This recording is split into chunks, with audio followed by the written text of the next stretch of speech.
Can woolly worms predict what kind of winter weather we'll have this year? Hi, I'm McKenna Friedrich. Today on Laker TV, we'll also show you some stupid human tricks, and we'll introduce you to 3 new teachers here at CCHS. Stay tuned, Laker TV is coming at ya.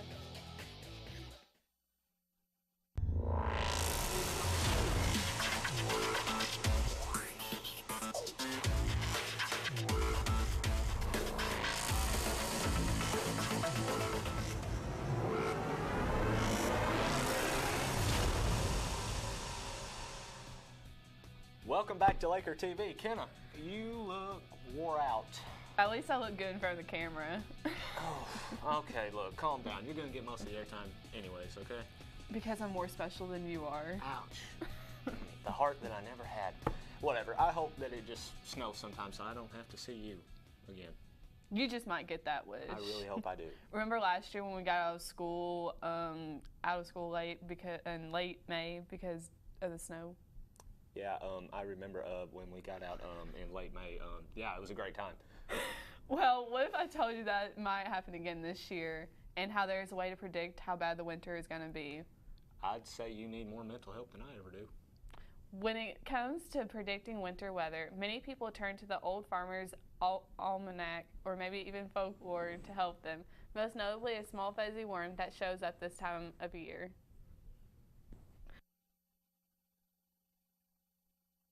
You may not know this, but woolly worms are often used as a method of predicting the severity of winter.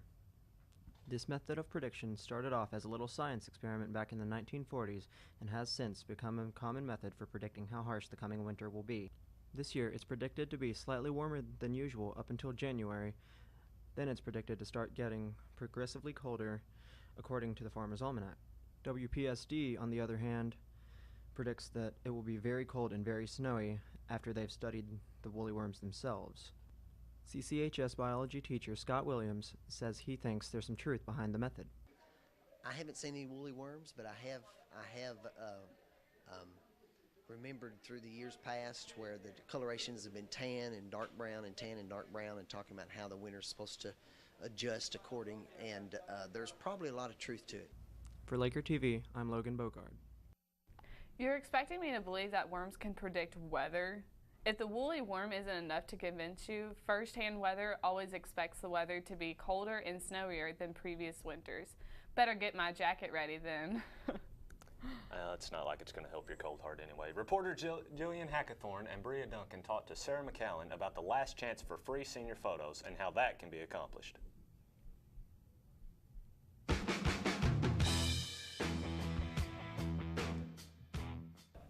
Okay, so the tree picture is right outside the board office, and we're going to be there on September 22nd, and it's the last opportunity for the free tree special. And so you have to have that for the yearbook by Bailey and B. And so if you don't want that one, then you can come by the studio and get the $30 yearbook special, and that's just an outdoor session. It's like 10 poses. You get about 10 pictures to choose from. It's really quick. Or you can do the $60 one, and that's both inside and outside of the studio. And so, but the last opportunity is the 22nd, and it's really quick and easy, and we'll get you out quick, and it's free. The photos will be uploaded to the Bailey and Me website on September 30th, so you guys can go online and see them and look at them, and if you want to order something, that's fine, that's great. Just come by the studio and let us know, but if you don't want to, then that's totally fine. It's up to you. So, you just pick it out.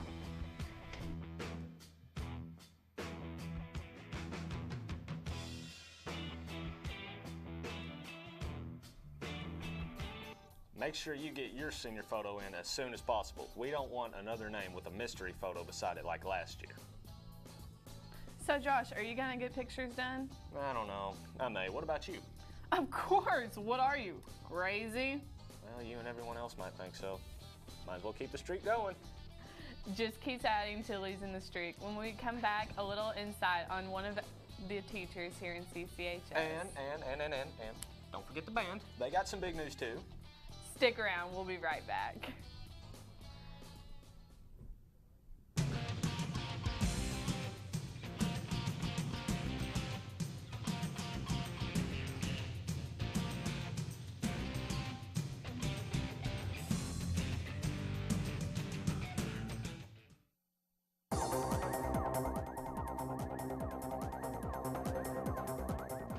welcome back to the Center of Sports. For those of you that are keeping up for college football, you should know that the Southeastern Western Kentucky Dyslexic University of Missourians, Tennesseans are on an 80-game winning streak. They include 71 national championships. Today with me, I have the man, the myth, the legend, Coach Ash Goldstein. Coach, tell us, what makes you better than the Beatles? And word of advice, you might want to dress a little better next time. Well, I would have dressed a little bit nicer, but when I got home, all my clothes were out in the yard, and this was all that the neighborhood kids didn't steal. But as far as coaching these players, you really just have to be nurturing and use a lot of constructive criticism. You are the worst wide receiver in the history of wide receiving. Do I need to go find your replacement at the retirement home? Granny can catch better than that, and she can't even eat rice pudding without getting on her new Sunday dress. Well, that certainly is a caring environment, Coach. Tell us, did your coaches from your playing days influence your style? Oh, definitely. They really set the example for me on how to build a winning attitude. Is that what you call defense? I once saw a short Taiwanese man defend a cantaloupe from a water buffalo better than that. Do I need to come over there and... aneurysm. Coach, we all know that you have a star quarterback who he's great on the field, and I imagine he's great in person as well. How do you manage that? He really is a great kid. We love him a lot. Just sometimes it's kind of hard to coach him because he always thinks he's smooth as cream cheese on a bagel, and he just really needs to realize that he ain't. Come here, boy. Listen to me. You're doing a great job leading this team. I'm really proud of you. Come here, I gotta tell you something. You're terrible! You're so bad you make me want to buy a plane ticket to Venezuela, give you that ticket, and send you to Venezuela to feed tacos to orangutans. Then I applied for a job at Hardee's because I have PTSD from coaching your awful play of football. You're a terrible leader. You couldn't lead a monkey to a banana raffle. You understand me? That was very, very frightening, Coach. I never want to hear that from you again. Anyway, it was great having you on the show today, and I wish you the best of luck for a good season for your team. Well, we'll be sure to have a great season and bring another national championship to South, Central, Eastern, Western. Aneurysm! Oh, no.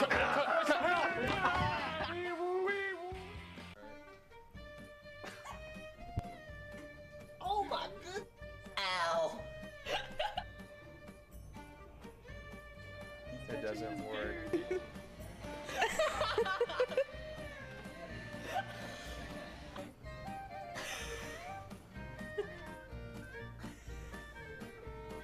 I'm like 5 inches away. Can't do it.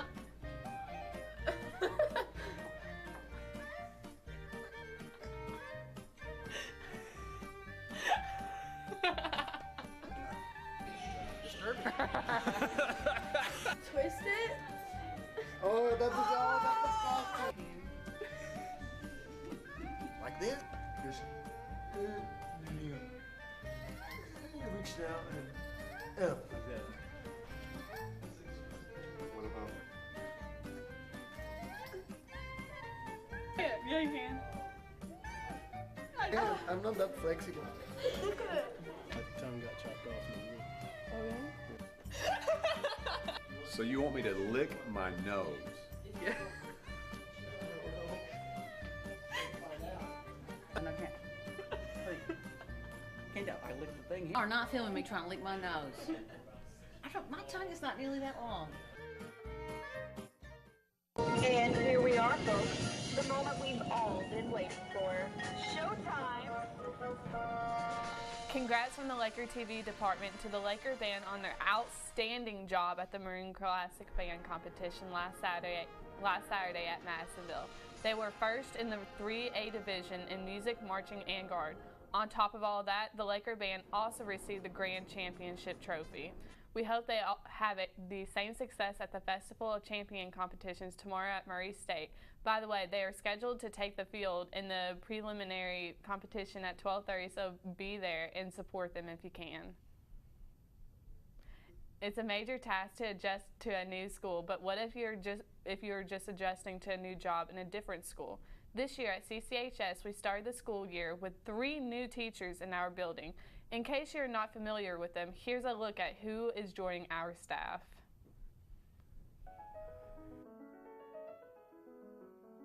I've always enjoyed teaching. It's just something I've always wanted to do. I don't really know what it is exactly that made me want to start teaching. It's just something that I've always been told I can explain things very well, and it's just something I enjoy. I enjoy working with young people.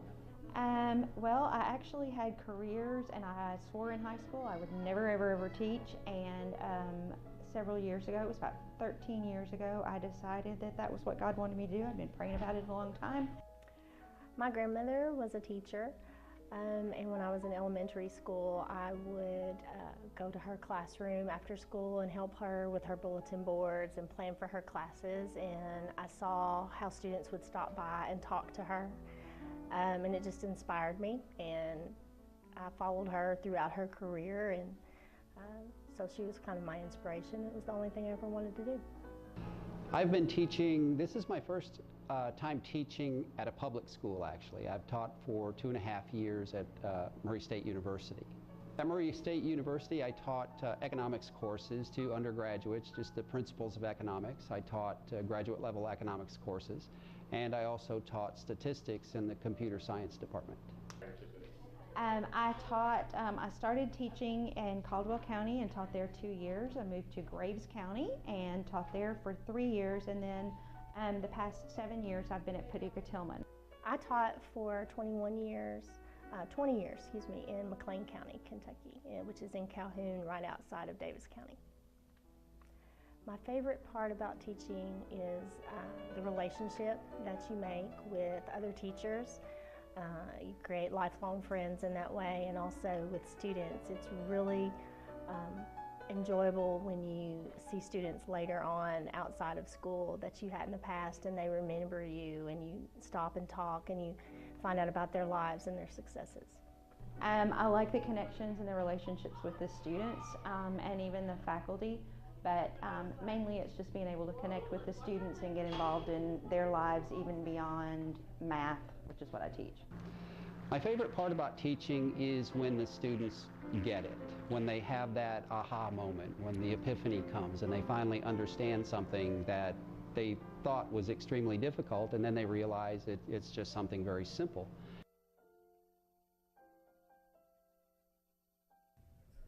Thanks to Gabby Roof and Tower Woods for bringing us that package. We hope the new teachers are off to a great year so far. Well, Kenna, today has been a fun one from up here. I tell you what, from all the sarcastic comments to me hosting a sports show, didn't know I could do that. You stay up here too long and you'll break that camera.